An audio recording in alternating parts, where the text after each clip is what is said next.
নমস্কার বন্ধুরা, শুভ সন্ধ্যা। তোমরা সকলে কেমন আছো? আশা করি তোমরা সকলে খুব ভালো আছো। আমার উপহার ইন ভিলেজ ব্লগে তোমাদের সকলকে স্বাগত জানাই। আজকে সন্ধ্যায় আমি একটা জায়গায় পৌঁছে গিয়েছি। এই দেখো, দেখে নিশ্চয়ই বুঝতে পেরেছো যে এখানে কি জন্যে এসেছি। তা ওই যে আমার বড় ভাগ্নি সামনে দাঁড়িয়েছিল, ওরই জন্মদিন, সেই জন্য এসেছি। ছোটোখাটো করে বাড়িতে সকলে মিলে অনুষ্ঠান হবে, আর পাশাপাশি কয়েকটা কচি কাঁচাদের ডাকা হয়েছে আর কি। তো শাশুড়ি মা ওই এসে বসে আছে, উনি আগেই চলে এসেছিল, আর আমি আর ছেলে একটু পরে এসেছি। আর এই হচ্ছে বড় ভাগ্নি, ও আবার লজ্জা পেয়েছে। আমি বলছি হোক, লজ্জা পেতে হবে না, একটু দাঁড়া সামনে, কার জন্য এসেছি কী জন্য এসেছি একটু জানিয়ে দিই।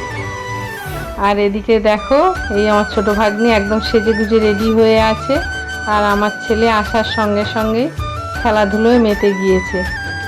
এই রান্নাঘরের দিকে চলে এসেছি, রান্না আরম্ভ হয়ে গিয়েছে।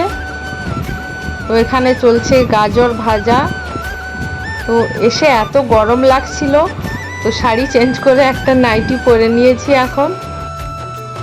আর এটি হচ্ছে মেজো ভাগ্নি, ও একদম সাজুগুজু করে রেডি, একটা লেহেঙ্গা পরেছে লাল টুকটুকে, যেন ওরই আজকে জন্মদিন। ও আগেই রেডি হয়ে গিয়েছে দিদির জন্মদিনের আনন্দে।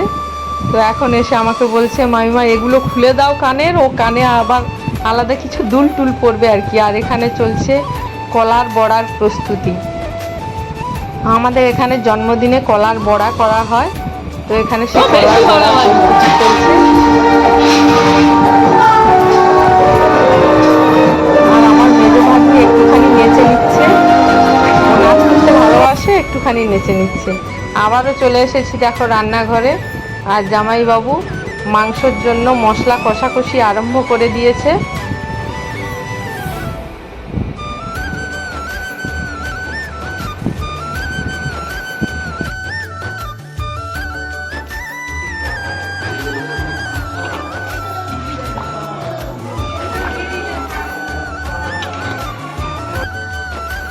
এবারে এখানে বাদ্যে গাল একেবারে সেজে গুজে রেডি, ওকে তো খুব বেশ ভালোই লাগছে। আরও একটু লজ্জা লজ্জা পাচ্ছে, নিচের দিকে মুখ করে তাই দাঁড়িয়ে আছে।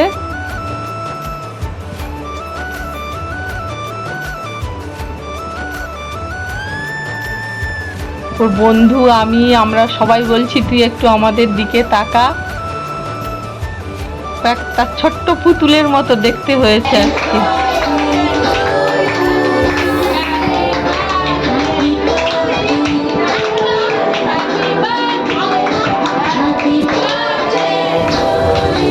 সকলে হাততালি দিয়ে এবারে কেকটা কাটা হলো।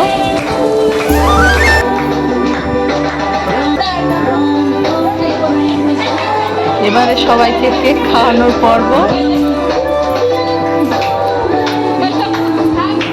নিজেও একটু গালে দিয়ে নিল।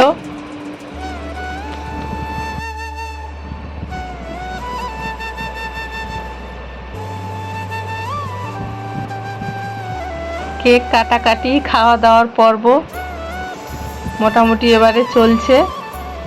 এরপরেই কচি কাচারা, তারা সন্ধে চলছে তো অনুষ্ঠানটা, তাই তারা রাত্রিরে খেয়ে বাড়ি যাবে, খাওয়া দাওয়ার দিকে যাওয়া হবে। তো চলে এসেছি এখন রান্নাঘরে। দেখো মাংস টাংস সব রেডি হয়ে গিয়েছে, আর খাওয়ার দাওয়ারও আমাদের সব রেডি হয়ে গিয়েছে। এবারে সব খেতে দেওয়া হবে। তো আমার ছেলে সবাইকে পাতা দিচ্ছে, বললো আমি সবাইকে পাতা দেবো, ও পাতা টাতা দিয়ে চলে আসলো। এবারে সবাই বসে পড়েছে, পাড়ার সব ছোট ছোট ছেলে মেয়েদের নেমন্তন্ন করা হয়েছে। তো এবারে আজকে রান্নায় কি হয়েছে তোমাদের দেখাবো, চলো। আজকে রান্নায় আছে দেখো সাদা ভাত, 5 রকমের ভাজা, ফ্রাইড রাইস। আর যেহেতু সাদা ভাত আর 5 রকমের ভাজা আছে, ওই সঙ্গে ডালও আছে। আর তার সঙ্গে রয়েছে মাংস, চাটনি, মিষ্টি, পায়েস, এসবই তো রয়েছে।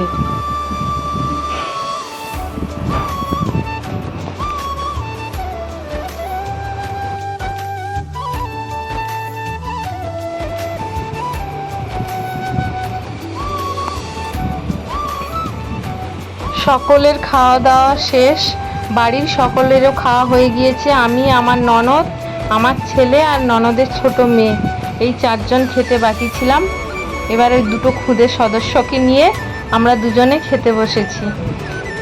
রাত্রিও হয়ে যাচ্ছে, খেয়ে দিয়ে আমরা বাড়ি চলে আসব। তো এরা এতক্ষণ ছুটাছুটি দাপাদাপি করেছে, এবারে খেতে বসেছে, আবার টিভির দিকে তাকিয়ে আছে খেতে বসে। মা তো আমাদের আগে খেয়ে নিয়েছে, খেয়ে নিয়ে বসে আছে, আমরা খেয়ে উঠেই বাড়ি যাব সেই অপেক্ষায়।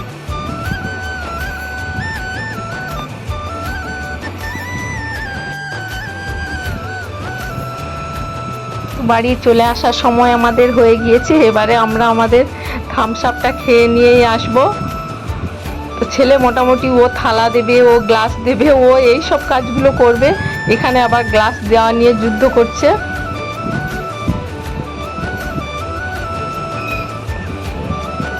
এই শাড়ি টাড়ি পরে রেডি হয়ে নিয়েছি, চলে আসব। আর অন্ধকারে কোনো রকমে শাড়িটা পরে নিয়েছি। মোটামুটি রাস্তা দিয়েই 5 মিনিটের রাস্তা, তো টুক করেই বাড়ি চলে যাব। আজকের ভিডিওটা এখানেই শেষ করছি। আমার ভিডিও যদি তোমাদের ভালো লেগে থাকে তাহলে প্লিজ লাইক, শেয়ার এবং সাবস্ক্রাইব করে দিও। বড়দের জন্য রইল আমার প্রণাম, ছোটদের জন্য রইল আমার অনেক অনেক ভালোবাসা ও শুভেচ্ছা। টাটা।